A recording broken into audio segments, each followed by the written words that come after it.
TikTok Lite audit your security before something goes wrong 2026. So the 2020 security landscape, 1.5 billion users are prime target. The sheer scale makes TikTok magnet for sophisticated phishing and identity fraud campaigns. USDS joint ventures new rules. New ownership means new privacy policies and aggressive data harvesting under a different legal framework. The Trojan horse reality. Enhanced domestic data storage does not equal user privacy. It simply changes who holds your information. So critical technical lockdown, two-factor authentication enabled via on authenticator app immediately. SMS based 2FA is member to SIM swapping attackers. Password hinge, use 16% character password stored in a managed like Bind, Warden, or One Password. Never reuse credential.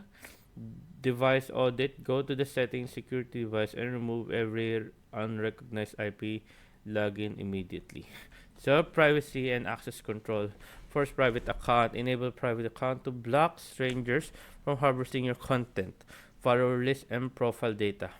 And data minimization, disable contact syncing and GPS level location tracking directly in your phone system settings. So third-party sweep, audit settings and security authorized apps, and revoke any connection you are not actively using.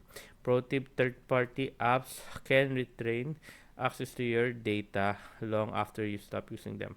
A quarterly sweep is non-negotiable. So there you guys, hope you guys enjoyed for a question ko sa sabi ako guys. How to as soon as possible, and thank you guys.